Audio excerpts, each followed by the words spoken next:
Gurubhyo Namaha. Good afternoon to everybody here, and I thank Ted for inviting me and giving me this opportunity to share something about the instrument. By first introduction about the instrument itself, and then a short composition I'll be rendering.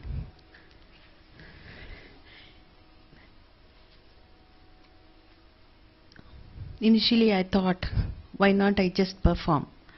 But then how many of you do know the intricacies and what is it made of, the natural bamboo flute and other details? So I just condensed the my contents to deliver about this maybe a few minutes, and then I'll present a composition to you. Music is a language by itself. I don't have to say that. Whatever form may it be, it's a language by itself. Carnatic music is one of the oldest and best known systems of classical music in the world. It is one of the systems of classical music. A major system is classical music in India, and then other is Hindustani music. I think everybody knows. So today I'm going to deal with only this South Indian bamboo flute, which is one of the way of expression in Carnatic music. The music transcends all barriers and hence it's universal. This bamboo, a wind instrument, is one of the most natural instruments from Mother Nature. This is just a piece of bamboo with a node on one side and the other side is open. It has been in existence from times immemorial and closely associated with Lord Krishna. Let me just tell you a small verse from Natya Shastra. Tatam chaiva avanadam cha ganam shushirameva cha chaturvidam tu vigneyam atodyam lakshmananvitam. The instruments are classified as tatam, avanadam, ganam, shushiram according to Natya Shastra. Tata means those which are stringed like the veena, because I don't want to include violin here because those are all adapted later. And then avanadda, which are covered like the drums. Gana, solids like the cymbals. Shushira, they are hollow, just as I said, the flute, it's hollow inside. And you can relate it to physics, the organ pipes open. And the history of flute can be traced to more than 2000 years. The first ever mention of this instrument was found in Sangam literature's Tolkappiyam. Coming to the bamboo flute, it is associated with all the 5 natural elements. And it is the one instrument which has no extra fittings to it. Just a piece of bamboo with holes drilled into it. How is it related to Panchabhutas, the 5 natural elements? A flute and the melodies it produces encompasses the Panchabhutams. Bamboo shoots grow in the land, that is the earth, taking in water as food.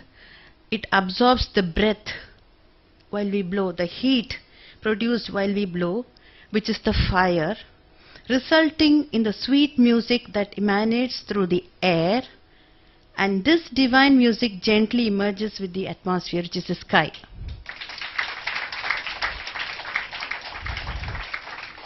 So the minute we started blowing this instrument, it's not so easy. It might be easy in the beginning, just producing sound, but once you get to know the intricacies, the air we blow is what is most important. The pressure, the amount of air at particular note. So all those things have to be studied, imbibed, felt, and then given when you render anything you want to do it.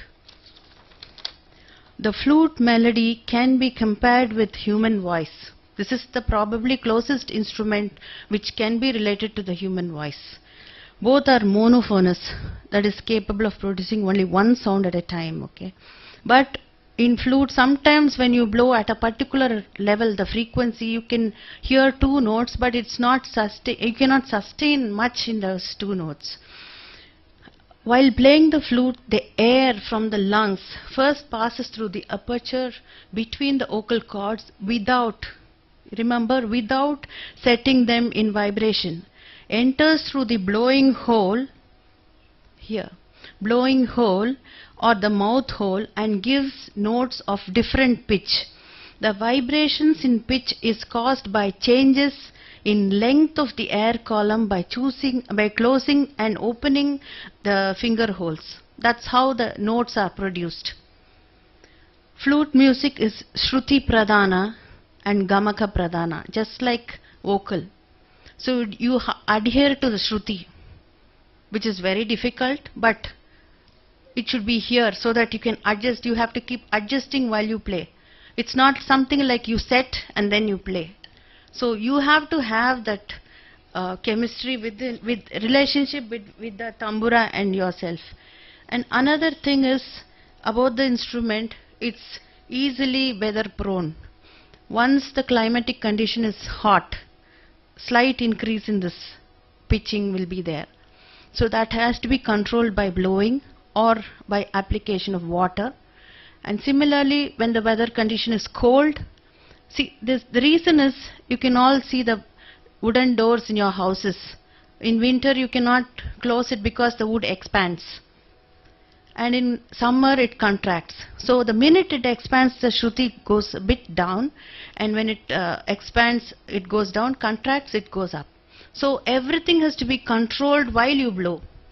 That is the challenge we all face after we emerge as somewhat to a particular level. And another technique is what we follow, our school follows. It is called the Tutukara technique. That is the articulation of the tongue. It just goes up and down, hits the palate, and like, how do you pronounce to and do? So it is by this process, while you blow, simultaneously opening and closing the finger holes and the application of tos and dos according to the syllable of the song you choose to render. So simultaneous process of the three contribute to what you play. So this is what is the process which goes on. And of course, Shruti Mata, Life Pita, all of you know Shruti is the mother and Laim is the father. So putting everything together, and about this small little instrument, it goes vast and vast and vast, but I don't want to dwell too much into it as the time is just going. So I'll just play a small composition, everybody's favorite now.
Thank you.